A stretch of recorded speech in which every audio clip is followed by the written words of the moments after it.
আসসালামু আলাইকুম সবাইকে। এটা লং আইল্যান্ডে একটা সুন্দর জায়গা, এখানে রেস্টুরেন্ট আর কি। এখানে বারবেকিউ গ্রিল টিল হয়, জায়গাটা খুবই সুন্দর। বাচ্চাদের জন্য খেলার ব্যবস্থা আছে। আপনার ওই মোটামুটি আশেপাশে অনেক জায়গায় আছে সুন্দর, ফ্যামিলি নিয়ে আসার একটা সুব্যবস্থা আছে। এটা লং আইল্যান্ডে পড়ছে জায়গাটা।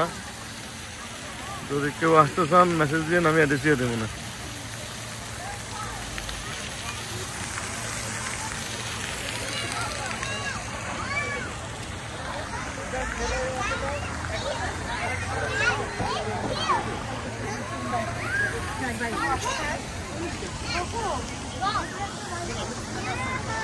Hello.